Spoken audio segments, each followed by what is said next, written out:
Newcastle United are back in action in the Premier League tomorrow. Yes, another game for Eddie Howe's fatigued, injured and absolutely knackered Mags. It doesn't look good, does it? I mean, the form's not great for Newcastle, the injuries aren't great for Newcastle, and it's only getting worse as Kieran Trippier suspended for the game and there's a fair few players also maybe missing for this game. We're going to get into it all. We're going to get into Fulham as well. Without further ado, people, let's get into the match preview. Right then, lads and lasses, how we doing, and welcome back to the channel. Of course, we are in the Premier League again tomorrow against Fulham. 3 o'clock kickoff at St James. We're at St James. That's the main bit. Look, we're in our stomping ground. We're in our fortress. Nothing really goes bad there. The injuries and the fatigueness is going to play a part, as it did against Milan. It looked like we just crumbled in the latter stages of the second half. But, nevertheless, that's a competition for us to drop out of. It's more time for the lads to finally rest now. Oh my God, they've worked the socks off. But, let's take a look at some team news which will affect Fulham tomorrow. The main one, of course, Kieran Trippier is suspended for this game. Kieran Trippier, for me, I think he's been off form for a while now, so maybe it kind of can sort of conjure something up. Maybe Dan Burn left back, Tino Livramento right back, or if Dan Burn's not fully fit, Paul Dummett left back. There's many other options there. Of course, Lewis Hall, which there is a situation about Lewis Hall now that it's Eddie Howe says it's not in his hands to actually sign Lewis Hall. Lewis Hall's on an obligation to buy. He's not playing that many games. It may be appearance based, and Eddie might not want to sign him, hence why he's not playing him. God knows, but in my opinion, Lewis Hall's a very talented lad. He's a much better player than Matt Ritchie at 19 years old as well. Get him playing. Why not? If he's not playing and Matt Ritchie's playing ahead of him, starting ahead of him, there's obviously something that Eddie doesn't like there. But anyways, yes, Kieran Trippier is suspended for this game. It's a big loss for Newcastle United. Like I said, Dan Burn left back, Tino right back, and also Anthony Gordon will have late checks ran on him for this game.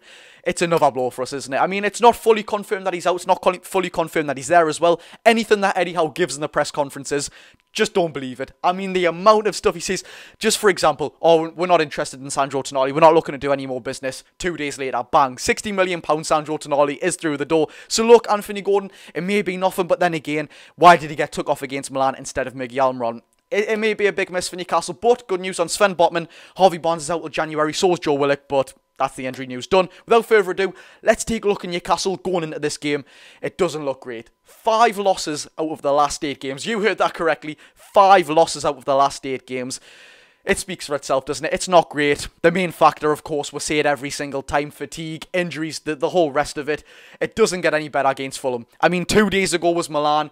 3 days after Milan, it is going to be Fulham. They are on the back of some very, very good form. They've won their last 2 games 5-0. Yes, you heard that correctly. Fulham have won their last 2 games 5-0. Was West Ham and was it Everton? Honestly, I've completely forgot. I do have it up with this year. So there was one of them, West Ham. I do know that. But as it stands right now, they are 10th in the table. Of course, Newcastle United are sitting 7th. We're on 26 points. Fulham sitting on 21. They're not too far away, behind us. We've done pretty decent against Fulham in the past 2 years. I mean, remember last season, what was it? We beat them 4-0 or something with that Miggy absolute belter of a goal. They got a red card very early in the game, I do believe. Is it something we need to worry about, though, that Miggy isn't firing? Isak isn't really firing. Of course, Isak looks absolutely knackered in my opinion. I think he's playing through an injury. He doesn't press. The work rate isn't there whatsoever. I think he's got to have an injury or he's absolutely knackered, that lad. And it's a shame because when he's on top form, he's one of the most scariest strikers to play against in the Premier League. I mean, the composure, the coolness, the elegance, the finish.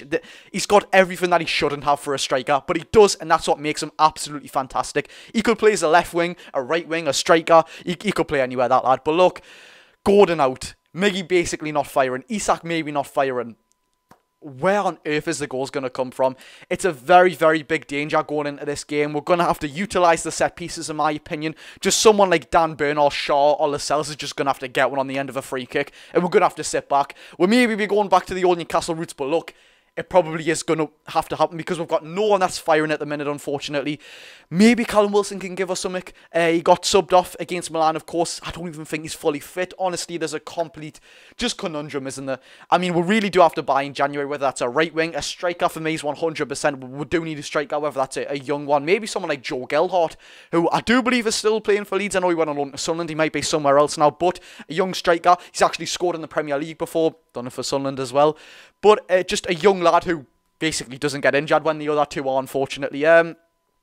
We need someone to bang these goals in. But look, yeah, like I was saying, for Fulham, they've done pretty well this season. So I have confirmed it. It wasn't against Everton. 5-0 against West Ham. Before that, 5-0 against Forest. Lost 4-3 to Liverpool at Anfield, which, as we know, it's extremely hard to get a result there. It's extremely just a hostile place to get a result there. And they didn't, but they put up a very good fight. They won against Wolves at home 3-2, lost to Aston Villa and lost to Man United where they did put a fight up there. So let's just take this for an example. St James's Park is a hard place to go to, but Fulham are in a Geordie way, absolutely no mugs to us. They've done great this season. They're on much better form than us. Yet again, 5 losses out of our last 8 games. No one's really firing, so Fulham are going to take this game. They know if there was ever a chance to beat Newcastle, it would be now. And lucky for them, it's on our territory because they can kind of get that one over on. But I don't think they'll have the fans back, and they never really bring any fans to St James's Park. What we need to do as fans is give them absolutely everything, because they've given us absolutely everything. If we were on top form, which against Milan, for one of our biggest games in our history, we weren't really up for it. Yes, we were loud, but we could have been a lot louder for one of the biggest games in our history, couldn't we? Fulham, they are just going to take the game at Newcastle. I mean, Marco Silva, he's been there for a while now. He's done a pretty decent job for Fulham, when you would think that would be Championship relegation side battling. So he's done a very, very good job there. Straight after that, of course, we are in Carabao Cup action. They're also in Carabao Cup action 3 days later. In the quarterfinals, of course, we've got Chelsea away. They have got Everton away. Are we going to rotate the squad? It looks like Martin Dubravka is going to come in. I mean, what is it? Is it 9 goals conceded in the last 3 games for Martin Dubravka? It looks like every shot that's going on target, Dubravka kind of... Apparently he's got a shoulder injury, we heard. And then he doesn't have a shoulder injury. For me, it looks very complete that he's got a shoulder injury. When the lad's trying to dive, it looks like every shot that's getting took at Martin Dubravka is going in. He's immune to saving them or something. Honestly, just give Karius a shot, man. Karius is 100% fit. Martin Dubravka obviously doesn't look fit. I'd give Karius a shot 110% in my opinion. As for Fulham though, yes, they are doing good, and there's some standout players in that team. Like what we're saying, Robinson, the left back, he's maybe a weak spot. I've seen some Fulham fans say you can't attack or defend. Maybe we can exploit that somewhere. If Anthony Gordon was in that team, it would be very beneficial to us. But Tosin Adebayo, I believe he's actually a Newcastle United fan. He's been on form for them this season. Of course, the keeper, Bernd Leno, he's always pretty decent for them as well. He was half decent for Arsenal and got chased out of there. He's half decent in goal. We've got no one to really take the game to him though, do we? João Palhinha, less needs to be said about him. He's an absolutely unreal player. I wouldn't say world-class yet. I know it's a shame to not call world-class players not world-class because they're not in a big team. Fulham, all due respect, they aren't really a big team, but he is an unreal player. He will take the game at Newcastle. Alex Iwobi, half decent. Harry Wilson, meh, he's okay. So Fulham have some players with a little bit of key quality or individual quality that can take the game at Newcastle. And judging by the stretch squad that we have, it looks like they are really, really going to be on for this. I don't have...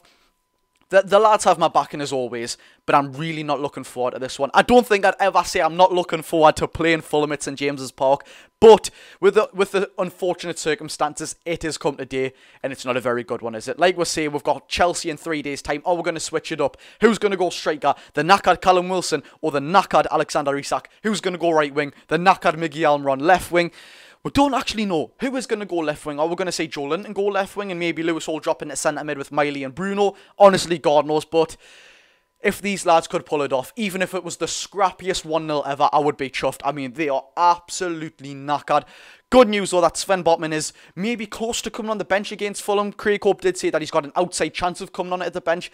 Look, simple as, it's just not great, is it? It's so unfortunate for the lads, man. They've worked the socks off. We need to give them absolutely everything as fans. And hopefully against Fulham, who are a very, very strong side, may we just add, we can give them something. And just to top it all off, there is some, when I say individual quality about Fulham, there's one that I missed, and it's Andreas Pereira. Of course, the ex-Man United man. He takes free kicks, corners, and he's been very dangerous from them this season. I don't know exactly how many they've scored from, but I've seen they've scored a fair few, especially against Liverpool as well. I did think they scored from a fair few with set pieces.